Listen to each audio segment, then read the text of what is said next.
Previously on Video Game Hangover. As a project, maybe we can all get a copy of Mind Jack and start jacking it up. Yeah, throwing that out there, guys. I jack you, you jack me. Let's all do that.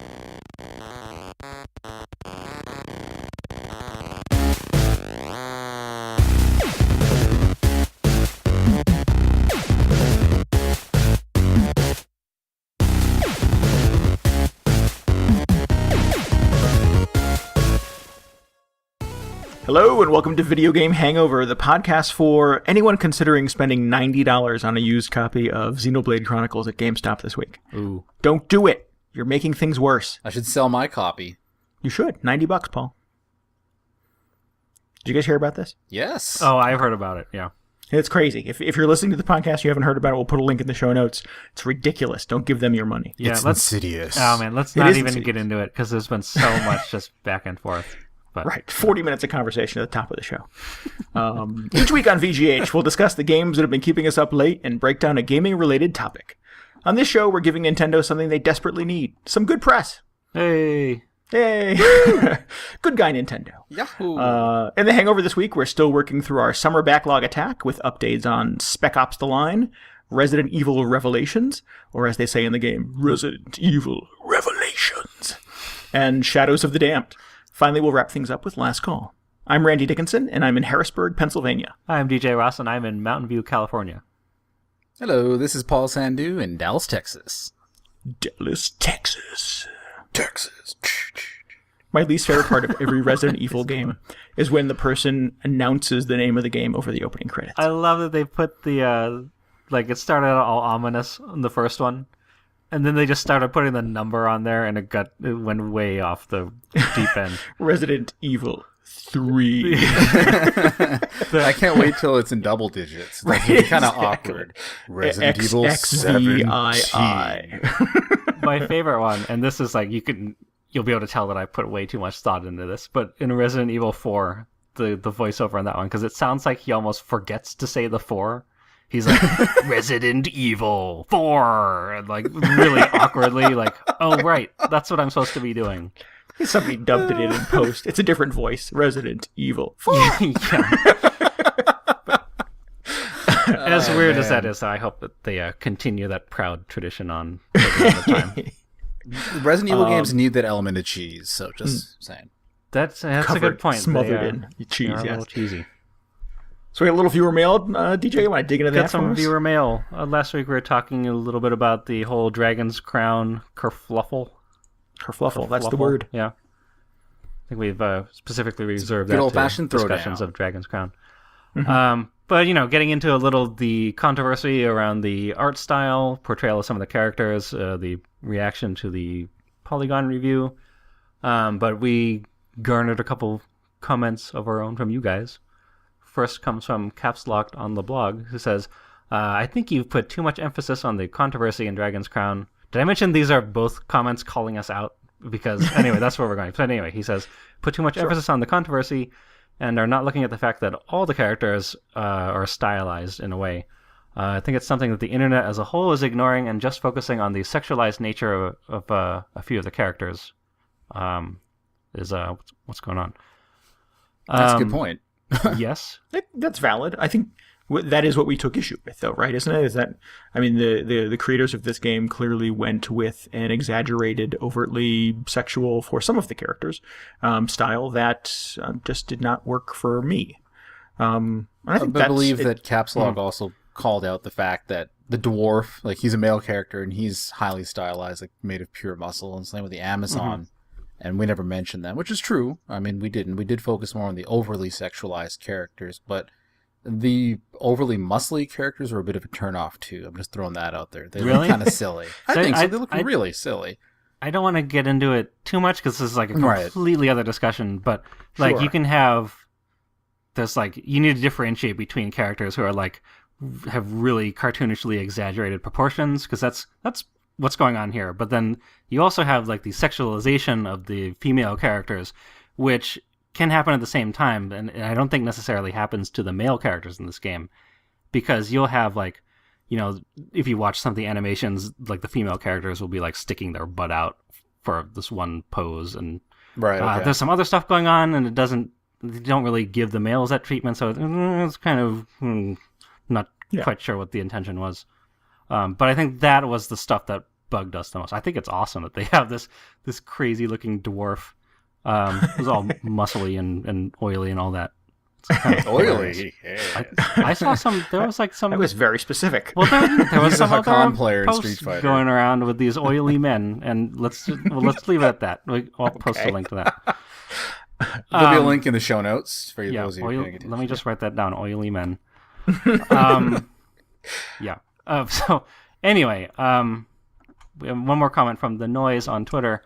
It says, I think it was slightly unfair for you guys to have opinions on Dragon's Crown specifically without playing it beforehand. I find it valid to comment on the blow-up of the review, but to form opinions on the game without having played it is a disservice, and you also seem to judge it with only biased information. I'm sorry if we came across that way. I was trying to make it very clear that I think we all mentioned that we had not played it, so we were trying not to pass judgment on it necessarily like as a game, I guess. Yeah, but we tried to frame the discussion on the art style is really what we were trying to do. So if we came across as harping on the game, I mean, I apologize. We haven't played it, so I can't comment on the gameplay myself. Have either of you had a chance to play it yet?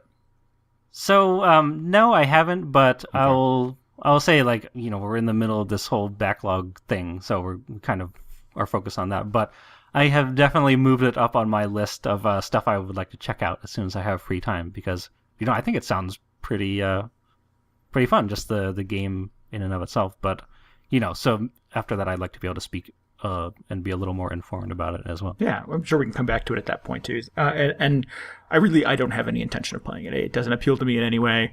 The style of game, the brawler, does not really work for me. I don't think I've ever played one that I really had a good time with. Oh, you didn't never play like Castle Crashers? Not much. No. I think I do you have it?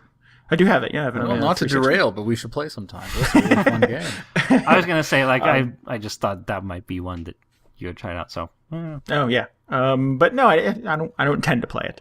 And I think to the Noise's point here about commenting on the review and trying to establish an opinion of something that you haven't played. I mean, that's what you do with reviews. That's what I do with reviews anyways, is you try to sort of take the collective wisdom of people who have had that experience and try to go, will I like this? Is this worth spending my money on? And I think just given the Polygon review and the perspective that I've heard about the depiction of these characters and what I see in videos and still frame shots and stuff like that of the game, it just doesn't look like something that I would have fun with. So, no, I don't tend to play it. But I think the Noise was valid in calling us out on it. We certainly weren't attempting to review the game. We hadn't had the experience that would have allowed us to come to that conclusion. So we apologize if that was the message we sent. Yeah, no, our review is still out. The verdict is out. Right. And also the Noise adds, he wrote a little post on his website, thenoise.com. That's Noyse, about Dragon's Crown, and we'll have a link to that as well, because we think that's worth reading for sure. Totally. Yeah, so I think that's Dragon's Crown. Thank you guys for writing in. Yeah, thank you. Please continue to call us out on things. We love getting called out. It makes for fun discussion. No, I mean, it was a very good discussion. I was I was at work while I was watching this thing unfold on Twitter. But no, I love the opportunity to get to talk with you guys about stuff like that. Yeah. That was the Noise. That was me, Randy, that you were having that conversation with under the VG Hangover banner on Twitter. So thanks for engaging. Thanks for being cool and respectful about your feedback with us. And no, it was cool. It was a conversation worth having. So we're grateful for the interaction. All right, and I think that's going to do it for viewer mail this week. We will be back again this weekend. Yeah. Zip up the mailbag. Yep, zip it up. So let's get into the Hangover, where we talk about the games we've been playing lately. Oh, should we do a backlog call out? We got our backlog stuff to do. Okay. Well, I was going to put the backlog under the Hangover heading, but you guys want. Oh, okay. Never mind. Okay, sorry. Do over. Okay, can we do this over? But we'll start with our talk of the Backlog Attack. Oh, What a segue. our project where we've been trying to clean up some of the games from our backlog, and we've certainly challenged some folks in our community to do so as well. In fact, we have a fun little contest running on our blog right now for the greatest feat of backloggery. Oh, that's good. I like that. And we've gotten a lot of awesome feedback from people in the community posting games that they're trying to clean up over the next month or so. And our contest is the three of us, the video game Hangover crew, will evaluate the accomplishments of the folks in our community for cleaning up their games, and we will reward the greatest accomplishment with the new release game of their choice for the back half of the year. So yeah, Is that really the prize? Subjective. that is really the prize. That's crazy. Who came up with that idea? Video game Hangover's prices are insane. I wasn't a part of this discussion. Oh, sorry. You have to kick in for that, Paul. I'll Leave start your wallet saving. on the counter. Yeah. I'll put aside my purchases for the next month so I can help buy a game for someone else. So we've called through the comments on the website, and we've all found someone trying to clean something out of their backlog that we definitely identify with. Paul, what was the most impressive accomplishment you noted this week? This week, I noticed that Pastry, a.k.a. Ryan Manny on the blog, he had Chrono Trigger on his backlog. And you guys know, that is my favorite game ever made. Love it, love it, love it. And he completed it for the first time, I'm assuming the first time because it was on his backlog, on the 2nd of this month. So way to go, man. I hope you had a good time. And if it is your first time playing it, which is an assumption I'm making here, let me know what you think, because I love to hear what people think when they go through Chrono Trigger for the first time. Yeah. Because it means a lot to me. And so, yeah, let me know what you thought about it. And that's a hell of a game to get off your backlog list, dude, because, whew, what a game. I want to know, especially like playing it today. Yeah, does it hold up? We just had a bunch of Super NES games past their 20th birthday. So Chrono Trigger's got to be coming up pretty soon, right? Yeah, in 2 years. 95? Yeah. Oh, man. I wonder... I want to know what he thought, so let us know. And I paid $120 for my original copy. Oh, my God. Oh, man, it's worth every penny. I love $120 Canadian. Yes. And back, literally, I think that was like $150 American back then, so. Or more. Ugh. Yikes. I don't know. I will admit that I have a copy of Chrono Trigger in my backlog as well. Ooh. So while it's not rolled into my summer list, I definitely have a sealed Nintendo DS version of Chrono Trigger waiting to get played at some point. Based on Paul's enthusiasm, I just, for some reason, have not gotten to it. I've been telling you to beat it or play it at the very least for years. So I know. I'm sorry, Paul. And yes, DJ, I did the conversion wrong for Canadian to US dollars, so just throwing that out there. Oh, okay. I have no idea. We need to issue a correction on that. Sorry, this is the actual exchange rate in 1995. I want to give a shout out to commenter Trace Dixon from our blog. He listed a bunch of games, including Darksiders and Batman Arkham Asylum. All good stuff. I would definitely endorse those. But he also said he has to knock Assassin's Creed 2 off of his list, which I think we were discussing is probably maybe the last time we had genuine enthusiasm for that series. That's an amazing game. Man, I cannot say anything nice about Assassin's Creed anymore. I so did talk about Assassin's Creed 2. I did enjoy But 2 was awesome. 2 was a Brotherhood. great game. And 2, I think, was by far my favorite. But I don't want to throw Brotherhood under the bus because that was enjoyable too. Yeah, don't do that. Be nice. Just be nice tonight. Okay. And Trace also says, happy backlogging, everyone. What a sportsman. I guess I'll give a shout out to Don't Judge My ADD, who's thrown his hat into the ring. He actually set up this crazy micro blog. We will link to it, but it's like these little mini journal entries about his daily progress with these games, and I was just like, whoa, that's really going beyond what I was expecting to see out of this thing. So that's very impressive. So definitely check that out if you can. And again, we'll put a link in the show notes. Yes. Because it's a really long address that you'll never remember if we say it out loud right now. Right. You want to bet? You want to read it out loud, Paul? No, let's not do that. I'm not going there. We do have one last thing, which is our weekly challenge to you guys. What did you say before? The backloggery? Can we turn that into the backlog-o-nauts? or something. I don't know. Sure, yeah. We have a Greatest weekly feat backlog or not challenge, which is just to since it's kind of on the honor system, we want to see what you guys are playing. So we're doing it old school. We want you to go Nintendo Power style and send us a photo or screenshot of whatever you are currently crossing off of your backlog. Bonus points if it's on a Polaroid and you mail it to us. Because we don't know our addresses, so that would be fucking amazing if you could pull that off. Yeah. And how do you propose this is done, DJ, on Twitter? I don't. You of course, can right? you can tweet us. You can email it to us at contact@VG You can post it in a blog comment. I don't know. The world is full of possibilities. And, different ways to get this Instagram voted. it. You can send us It's a easier Vine. than ever to send us a Nintendo Power. Send us a shot. Vine. That would be weird. Yeah, no. Bonus points to whoever sends us a Vine. I don't know if we're doing points, but do that. Well, do we even have a Vine? We should set up a Vine. I think we have a Vine. All right, we What do now. are we doing? We're setting up What a is Vine. going on? Cool. Send us a photo or something. Yep. And yes, happy backlogging to everyone. Good luck.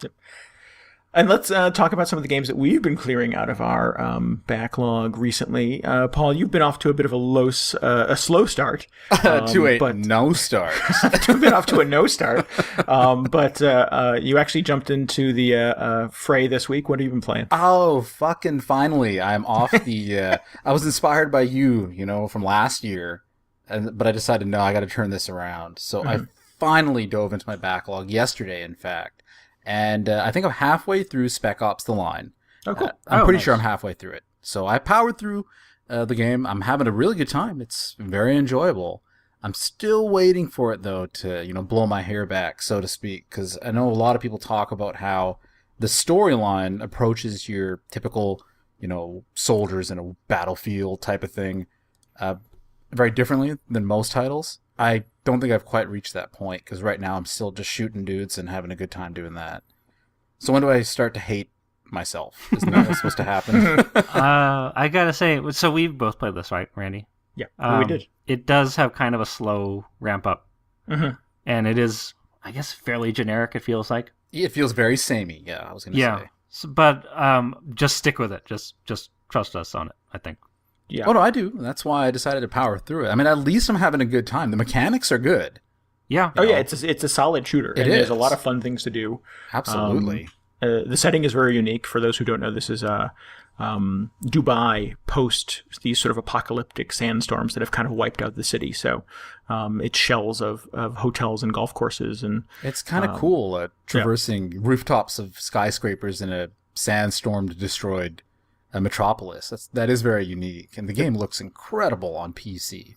Although I wonder if there's some sort of auto-aim help that I'm not sure of, because I find the game is really easy to get headshots in. It might just be the mouse controls. I don't know if it was designed with a PC in mind or consoles, but I've really improved in my aim, or the game is helping me out in some way, because I've never been this good at nailing headshots in a row like in Spec Ops. enjoy it then. Oh, I do enjoy it. I feel like a total badass. The darkness is coming. Again, for those who haven't played it, there is, I would say probably the final third of the game, maybe, DJ. There are revelations, and as a character, you are forced to go into situations that really kind of are surprising in a video game, particularly in a military shooter. Yeah. I'd be interested to hear how that sort of lands with you, Paul, because it's definitely going someplace dark.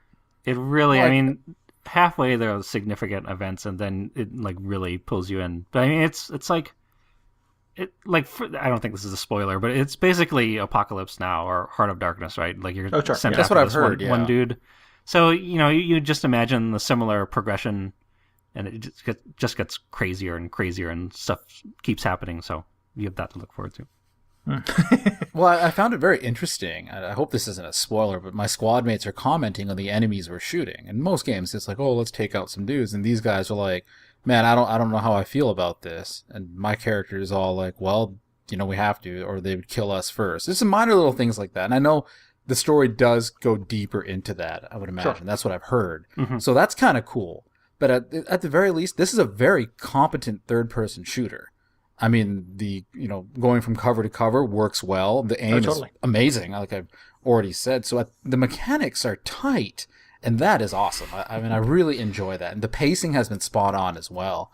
I never feel like there's a dull moment. Even these slow moments are maybe a minute, long, and then the action ramps up away. So this is really enjoyable. I'm glad that I'm finally got around to playing it, because it's a really fun game. Yeah, I mean, it's surprisingly solid mechanically for like this type of game. I mean, especially since everybody comes out and they're like, "Oh, you got to play this. The story is so good."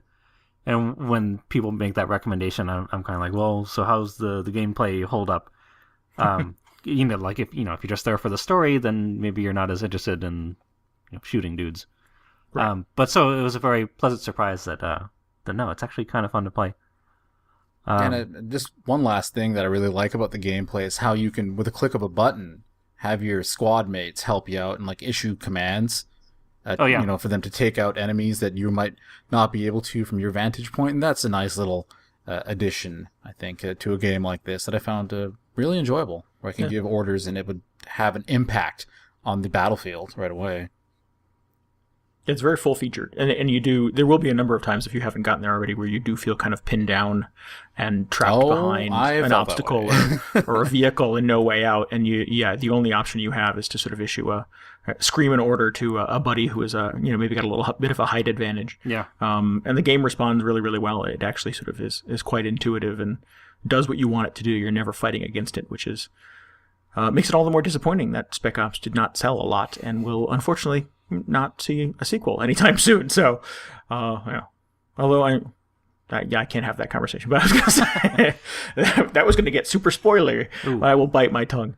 We'll have to do a Spec Ops spoiler chat when I've completed the game this weekend. I'm pretty sure I'll be able to power through it this week. So I'm looking forward to finally ticking something off ye old backlog.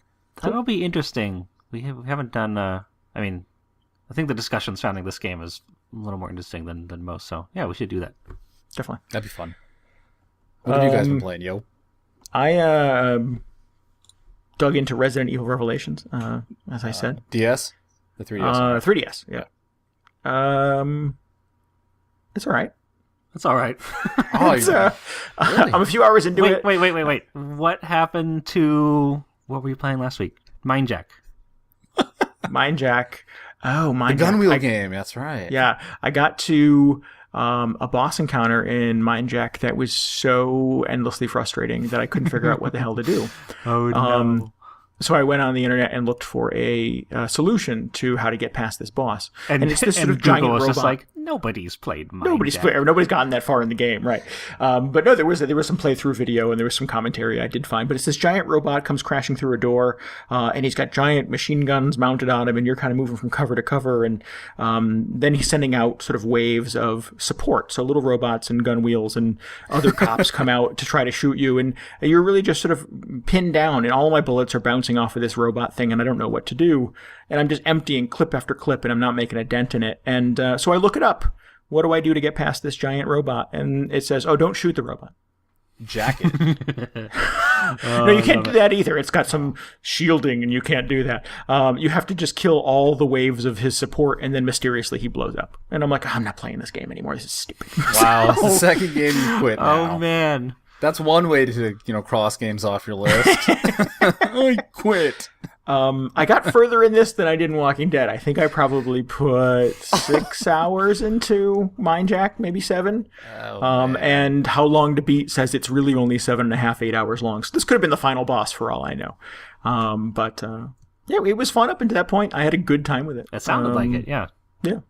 I do still want to try to get online at some point and see if I can hack into somebody else's game, but I can't seem to find anybody else playing the stupid game at the same time. So there's got to be like some people, like one person on every gaming forum who's just like, where are the people playing Mind Jack? Come on, guys. You just have to like gather all of those guys. Right. Yeah. Start your own Mind Jack website. Right. Yes. My little fan forum. So I did move into Resident Evil Revelations. Okay, sorry, I didn't mean to get on such a tangent. Yeah, I'm curious about this because this is supposed to be a really good game from what I've heard. I think it's a pretty good Resident Evil game. I like it. It looks good. It has an appropriately ominous start to it where you are racing out to a mysterious ocean liner that has gone dark. You are Jill with Parker, some Russian dude. Yay, Jill's my favorite Resident Evil protagonist. Jill and totally. Parker are rushing out to the ocean liner to try to save Chris, who has disappeared off of the radar and is not responding to comms. He was sent in to investigate some strange thing happening on this ocean liner. So you're sort of working your way through room after room, berth after berth of this decrepit, sinking ship, trying to find your former partner. And it feels like a really good Resident Evil game. It's creepy. Doors creak. Things jump out of the shadows. Enclosed spaces. Lots of enclosed spaces. Yeah, definitely. Trying to ration out my ammo and try to figure out when to best use it. So it sort of is appropriately Resident Evil-y. My issue is with the control scheme. You have, there's a couple of options available to you. You have the circle pad, which sort of controls the movement of your character, and if you want to strafe, you have to hold on, or strafe, you have to hold one of the triggers, and then to shoot, it's Y. So it's this weird sort of button mechanic thing and then if you want to shoot, it's not like a third-person perspective. It clicks into a first person with the gun, and trying to swing that around. Yeah. Huh. And trying to swing that around with the stick and holding down the correct combination of buttons to be able to shoot and reload. It's just cumbersome. Sounds like a Resident Evil game. So I don't know if they changed this, but I played the demo for the HD one when it came out for the Wii U, I guess. So that has pretty two recently, analog right? sticks. And there was like the regular control scheme, and they had one that was like Legacy or Retro or something to that effect, but it was more like the Resident Evil 4 style that used only one stick. I don't know if you're a huge fan of Resident Evil 4. I thought it worked pretty well, though. I didn't get all the way through it. This game is 3DS boat compatible, I think. It is compatible with the Circle Pad Pro, aka the 3DS boat. I don't have one of those, unfortunately. It's kind of an investment for one game. Right, exactly. And the 3DS XL is big enough as it doesn't work with This Kid is true. Icarus. I mean, well, it does. It does, but not how you want it to. Oh. There is a secondary option that you can pick in terms of controls that uses the ABXY buttons, which would normally be your sort of utility buttons or your fire buttons. You can use those to control the camera, so it does kind of give you like a dual thumbstick option, but you're using the buttons to control the camera, and it just doesn't work. It's super cumbersome. And I remember playing games on the PSP. Well, there's that too. Playing games on the PSP, like the what was it? Not Splinter Cell, Siphon Filter games on the PSP, which I'm a big fan of, which I really enjoyed. And there was the Resistance game for the PSP, which was well done too. I think it's the same developers actually as the Siphon Filter ones, Irrelevant, that used the face buttons to control the secondary camera, and that worked because it gave you sort of a hitbox. The reticle was bigger, and if there was sort of body mass in the box, you would hit your target. So it didn't require the precision that you would need to be effective with that. And the 3DS is not quite as forgiving, so I'm burning through a lot of ammo with like bullets ricocheting off of walls and into somebody's leg and stuff. So it's not really, I'm not getting the headshots I would like that you kind of need in a Resident Evil game. So it's surprisingly pretty. That's the thing that I would sort of counter that with, is that it is really, really good looking. The opening cinematic is you on a speedboat jetting across the water, waves crashing in this decrepit old ocean liner and stuff, and it's gorgeous. And Jill gets off the ship and comes climbing up, and the wind's whipping through her hair and stuff. And I'm like, wow, this is really, really good looking for a 3DS game. So yeah, there is that. It's very pretty. Keep practicing. I'm sure the controls will feel more natural as you play. I hope so, yeah.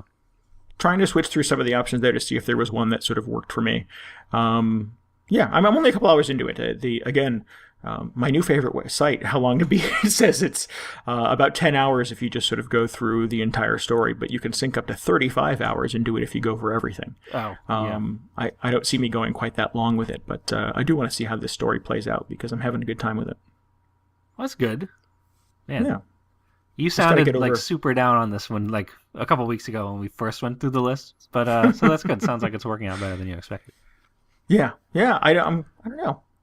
somebody at some point, maybe I read a review somewhere or something that said that you will, that it's basically a good 3DS game, but you're going to fight the controls all the way, and that just didn't sound like something I wanted to get into. Yeah. I've heard the controls do take time, though. Yeah, that is kind of the experience I'm having with it. So give it some more time. Yeah, I will persevere. Just bang your head against that wall. Don't give up on this one, man. I've got to finish one of these games. Yeah, you have to. I mean, you can't just play for 5 hours and say, okay, done, check. Hey, I'm guys, probably not going to finish Never Dead. So in theory.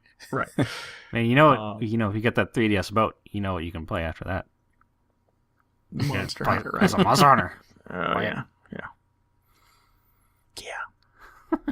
Just saying. All right, well, okay. Yeah, I'll let you know. All right. DJ, what are you playing? Funnily enough, speaking of Resident Evil 4, playing the next game on my backlog, which is Shadows of the Damned. Not actually. You're kicking Resident ass Evil this year, dude. 4. You're an inspiration to us all. I had kind of a strong start last year too, and then I don't know what happened, but no, feeling pretty good. How is that related to Resident Evil 4? Well, let me get into it. You're doing it. Okay. Having a really good time with it, actually. This was like weird Suda 51 and Shinji Mikami collaboration that came out 2 years ago. It's been a while. Right. Yeah, but I felt it was very overlooked when it came out, and even by myself, I was kind of knowingly overlooking it. I was like, this looks like Resident Evil 4, and I'm too busy playing other games, so I'm going to ignore it.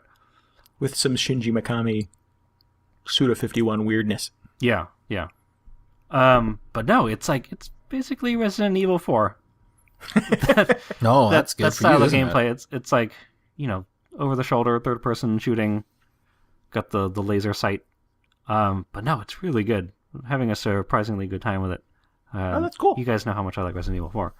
Yeah. It's one of your favorite games ever. Yeah.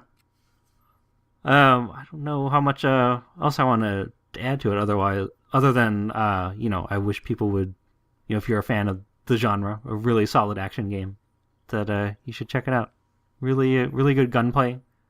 It feels a little more action-y than Resident Evil 4 did. There's not quite as much resource management, I guess. Oh, totally.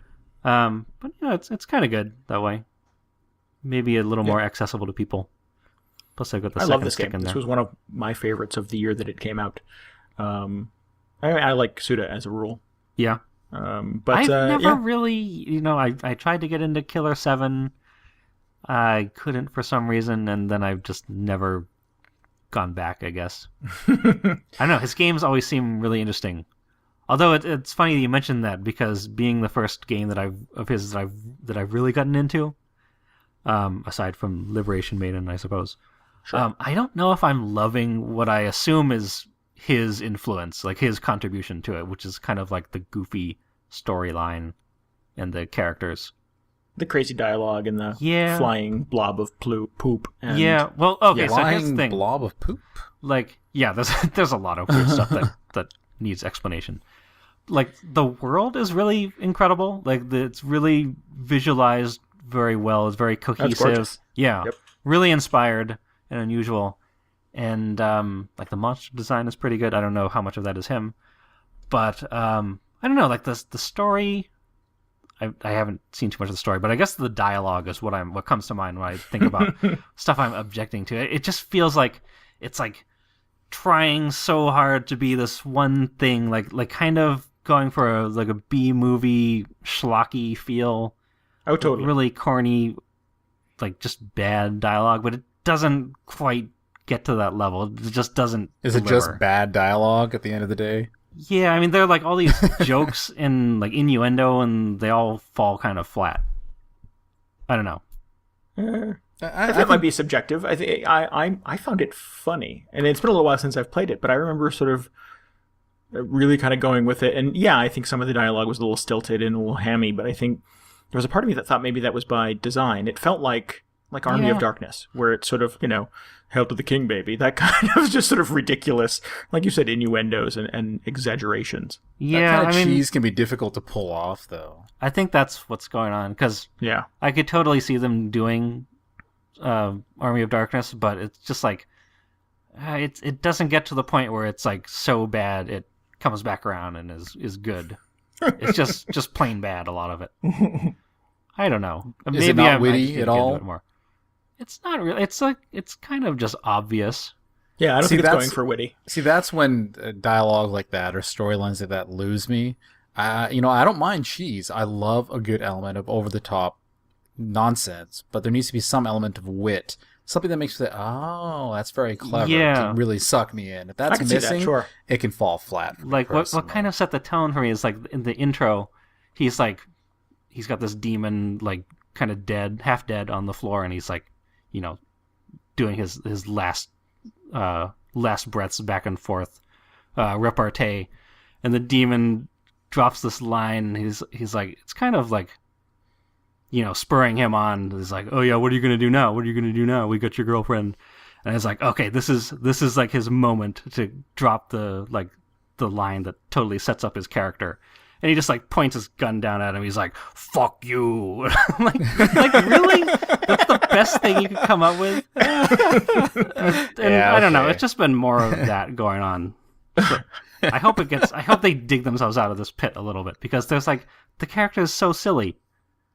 I want him to be like this. I want him to be Ash from Army of Darkness, but instead Right. he's like Yeah. this guy. I don't think it goes there, DJ. I don't think it's going to go there for you. I was willing to go with it, but I'm not sure if you're going to be able to get there, unfortunately. Oh, He's not well, I mean- charming. The protagonist isn't charming. Yeah. He's That's so what I get. goofy, though. I want to like yeah, him. he's kind of a big lug. He's covered in really sort of not great tattoos.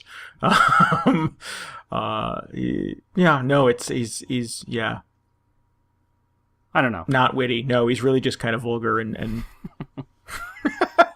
good with a gun though. Looks good in a leather jacket. He does, his purple leather coat. Yep. I don't know. I mean, maybe I'll give him a pass on it because I'm enjoying the rest of it so much. Yeah, But at least you're that enjoying the kinda game. Stuck out of my mind. So, good game. Resident Evil 4. Resident Evil 4 2. Resident Evil 4.5. I didn't really get into Resident Evil 5 because it went off in this weird co-op direction. So it's nice to have like a single player thing. That sort of scratches not that quite itch as for you. Crazy. Yeah. Cool. That's an interesting association. I never made that connection, but I didn't play a lot of Resident Evil 4. Yeah. Well, I mean, like Shinji Mikami left. I don't know if he left Capcom at that point, but he didn't work on Resident Evil 5. So I was like, oh, so this is what he went off and did, I guess. It's really good. Oh, and the last thing Five was, gets too much hate, in my opinion. Just Resident Evil throwing it out 5. I'm Yes, sure it it's a does get fine too game, much hate. but it's no Resident Evil 4. there. No, it's not. The last thing I want to mention, though, is the Akira Yamaoka does the music for it, and up until now, I've only heard him in like Silent Hill, which like really doesn't lend itself to music so much because it's like kind of spooky atmosphere. It's better if it's quiet and kind of ambient. But no, they've got like really cool backing music throughout most of this, and it's great. Kind of getting to hear him like unleashed, and just be present throughout the game. So that's very cool. Cool. Yeah, I don't think I have the soundtrack to that, but I remember thinking at the time that the music was quite good, but not making the connection, obviously, that it was the dude from Silent Hill. So that's an interesting. Yeah, I want to listen to the whole thing after I get through the game. Cool. All right. So let's get into the heart of this week's show. We kind of teased at the top that we were going to say some nice things about Nintendo, but there's a little more to this package, obviously. We know that there's been a lot of crazy stuff in the press lately about Nintendo, and frankly, Nintendo's done some weird stuff too. And maybe they've deserved a little bit of that press, but like their decision to sit out of E3 this year, which was odd. Yeah, we did talk about that. I still think that was the seemingly- way to go. Sorry, I won't interrupt. Okay. No, well, there's seemingly endless delays of kind of big Wii U titles. And most recently, the announcement that the Wii U actually sold less units this year than the 7-year-old Wii has. It's been abysmal. It's been pretty miserable, yeah. Was it 3 months, 160,000 units? Yeah. Did you guys? I think this is from the same report, but they sold like 10,000 in Europe for a quarter, I think. Something like that. Yeah, it was like It was 3 months, yeah. But that's basically nothing. It's like they're no longer selling it, which is I was a little distraught when this came out. I mean, I have a Wii U, so I'm a little invested, maybe a little more invested in it than other people. But I will admit that they're making some poor decisions, and this was still a shock to me. Yeah. And it's been it's been pretty bleak, and there have been a lot of sort of reports that we've read, a lot of things that we've seen on blogs, calling for the end of Nintendo and saying that they're deeply troubled and the ship is sinking. There's been all these sort of cries, and you hear this. I've heard this a couple times over the last few years about how Nintendo should be developing iPhone games and should allow people have been saying that for years. Yeah, sort of Mario to appear in other games and license those characters out like Sega ultimately did. We don't want to pile on Nintendo. They know what they've done. I trust they're working on it. So we wanted to use this week's show. What they've done. Yeah, right. I mean, I get the impression that they're a pretty stubborn company. I just hope they realize what's going on. They've got to know. They've got to see these numbers coming out. I think that's the part that's hard to get over is that. Clearly, we've said the PS4 appears to be sort of a response to the PS3. I've joked repeatedly that sort of somebody must have sat at the PS4 pitch meeting and gone, okay, we've heard their complaints. How do we address all of them? And the right. PS4 kind of does. I don't always feel like the folks at Nintendo are paying that close attention to sort of the gamers' objection to what is going on with the Wii and the Wii U. Because they continue to kind of hold on to these kind of antiquated ideas for what social gaming should be, for what multiplayer gaming should be like, for, graphical acuity. It took them how long to figure out how to do a HD console, and apparently they're still struggling with it. That's my favorite article that came out when I think it was even Miyamoto, who was like, sorry guys, it turns out it takes way longer to make an HD game than what we've been making.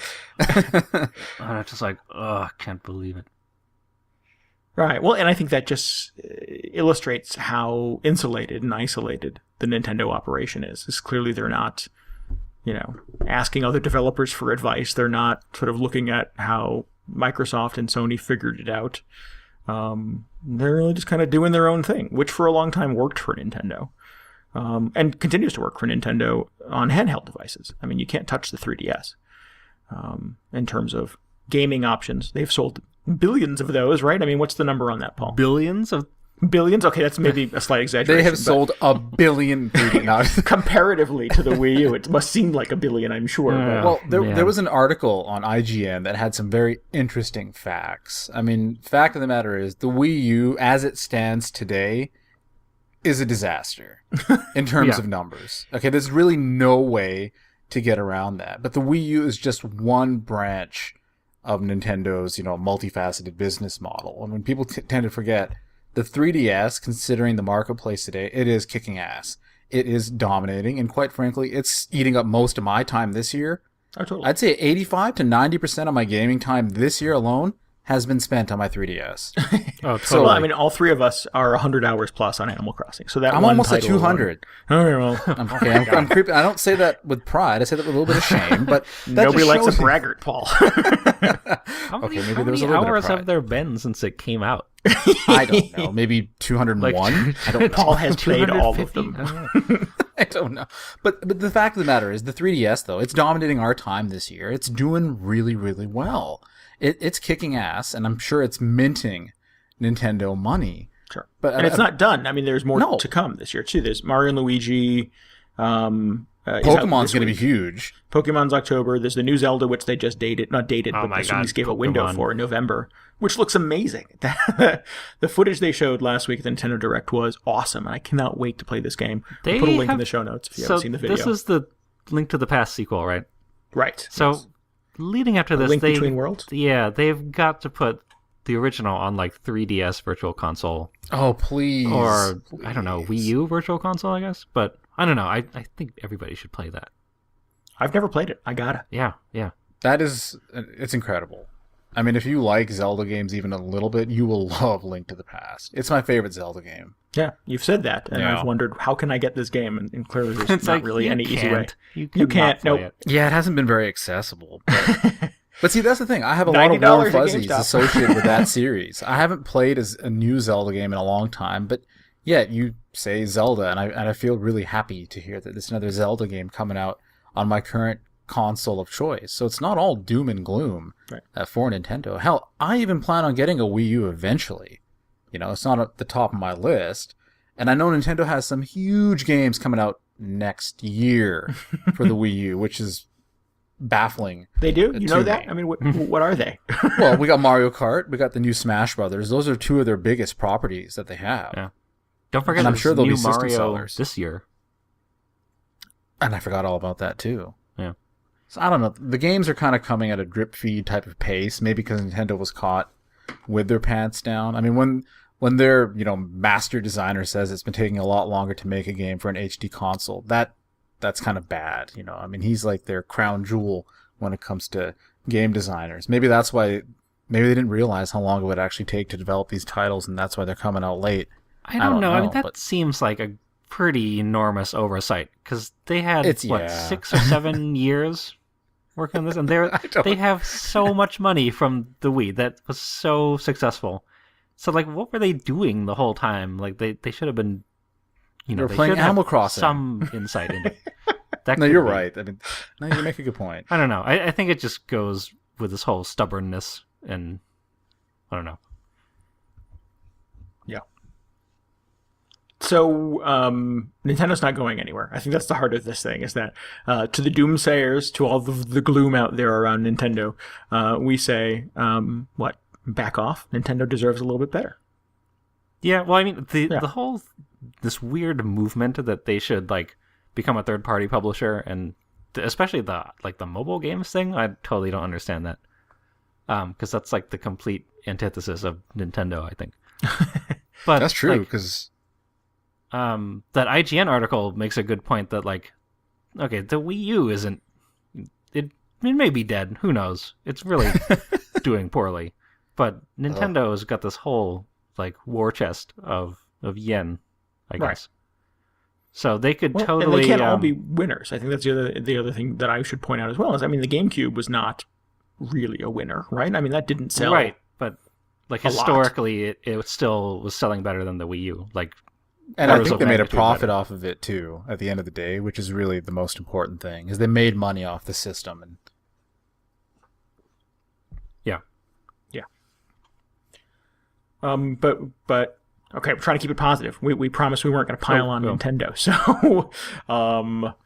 Nintendo deserves better, right? I mean, that was your point, DJ. I want them to be doing better. They gotta take some flack for just how obtuse they've been for the last couple of years. I mean, they've definitely brought a lot of this on themselves. Sure, but I think that makes, not to cut you off, and I put you on the spot. No, go ahead now. But I think that makes them grow. I mean, hopefully it should. And I think, again, to go back to the Sony example, being the third place platform for a long time, for most of this generation, made Sony innovate, made them pursue games like Journey and things like The Last of Us and what's the other one coming up, Beyond and Heavy Rain, and to get super creative and to try to fill niches that were not being met on other consoles. And you only do that when you're fighting for your life. I don't know if that's sort of an accurate summary of the position Sony was in or the position Nintendo is in right now, but you make a good point, though. Right, I mean, creativity does tend to become a major... You try to innovate when your life, or you feel like your life depends on it. Sure. Absolutely. When your back's against the wall, sure. Well, and that's why, I mean, the Vita now is sort of becoming a home for indie games, because that niche is not being filled by anything that isn't a PC or a laptop. So that is kind of working for the Vita right now, and that is a road that Sony appears to have only been willing to go down when they were a year into Vita sales, and we couldn't find anybody on a city block that had one. So again, I think they need to be open to criticism and show a little bit that they're willing to innovate and get creative and kind of fight for their lives. I hope this spurs Nintendo to finally make a new Star Fox game, because I've been dying for one for so and a proper Metroid game. Yeah, that's made by Metroid Nintendo. So bad. I want to see them go back to that. I mean, people harp on them for always iterating on their Mario games and whatnot, but they have left two of my favorite properties by the wayside, and even sold out Metroid to a third-party developer for the last little while. It's like, you guys handle it. You know what you're doing. Take these properties under your care, and you will only be able to get these amazing games that, resonate with a lot of older gamers who play them, for the last 20 years on the Wii U. So use that nostalgia or what have you, to help boost sales. I mean, it makes sense to me, anyways. But wait, so you were just talking about how you haven't gotten into a Zelda game recently, though. So why do you think it would be that much different if it were Metroid or Star Fox? Well, I haven't played a Star Fox. When was the last proper Star Fox game? On the 64? Well, there was the 3DS kind of update, yeah. But that was the same game, right? Yeah, I the think GameCube one didn't get so great reviews, but I don't know. Wasn't that an adventure game? No, there was I forget what it was called. Oh, there was the one on the DS too. There was like the stylus one.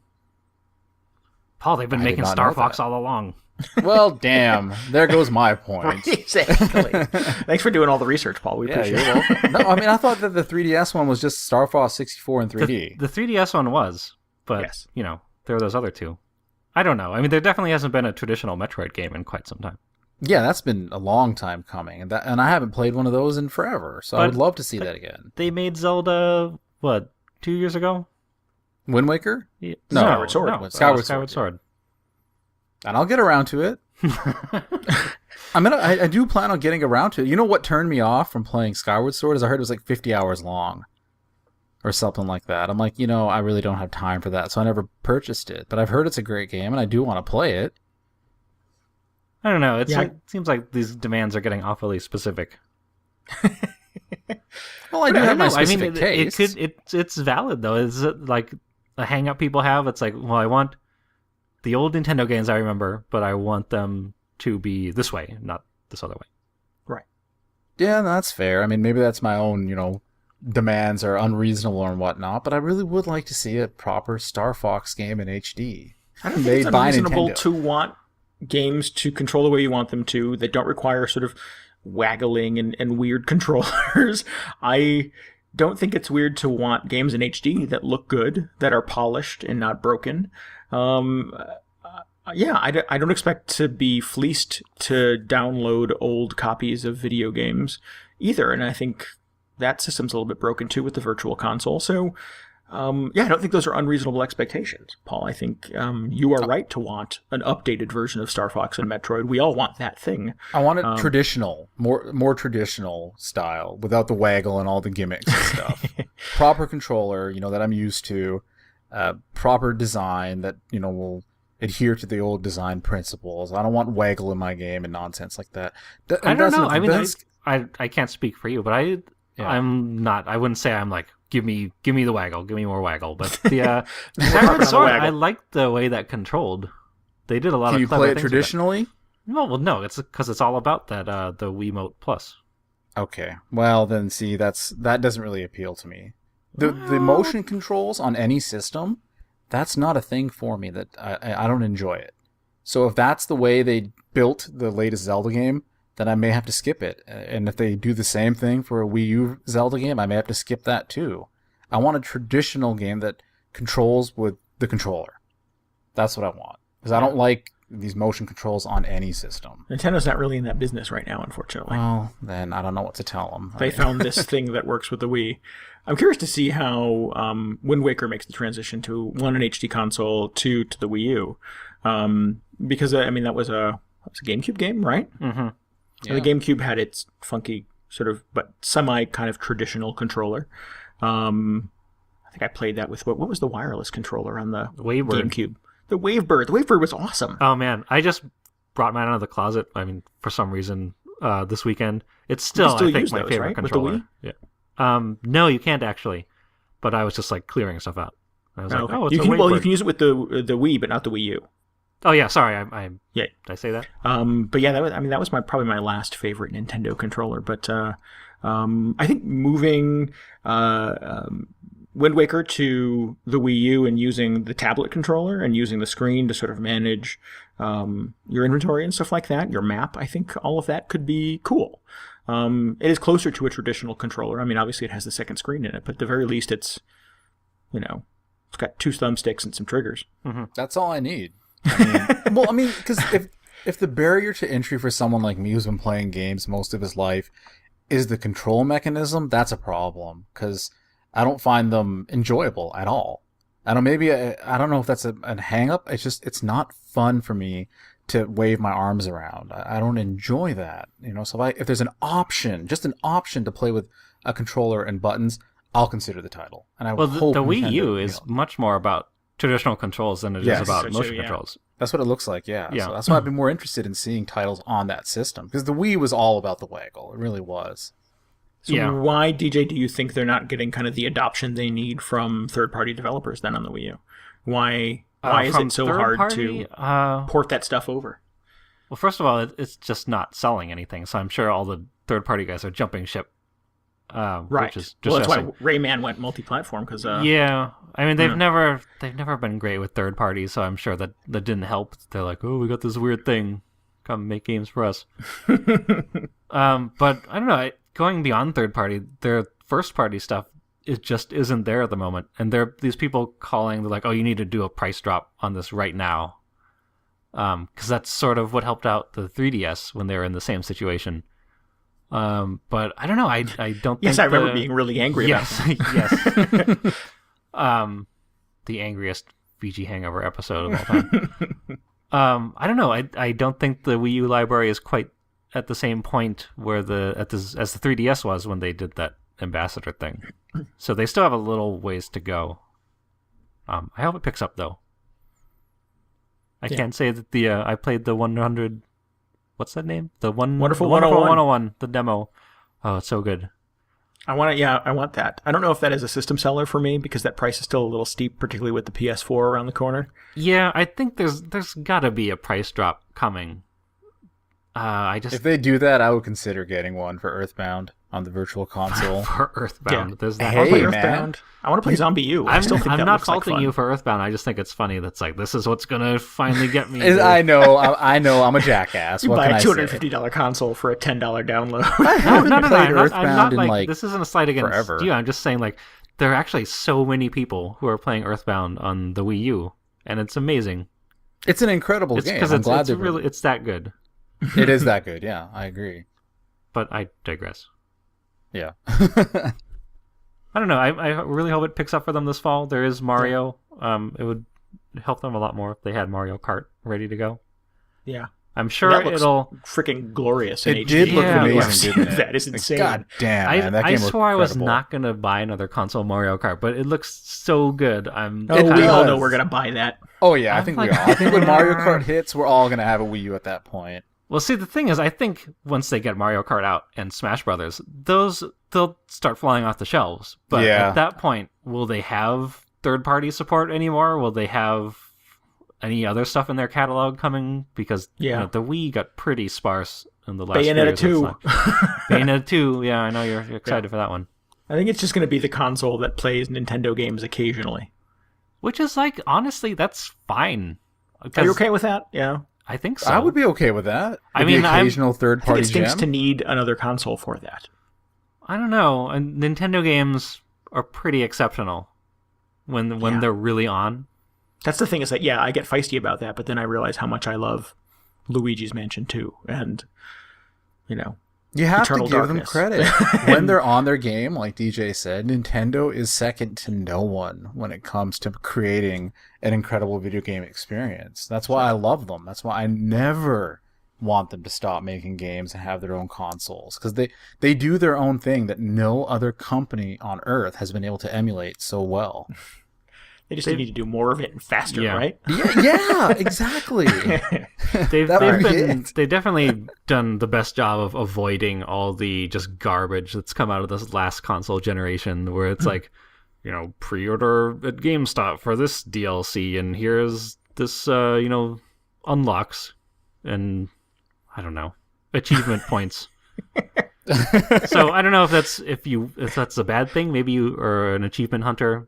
Maybe you love pre-order DLC, but I find it refreshing that none of that is in there. Yeah. I don't know.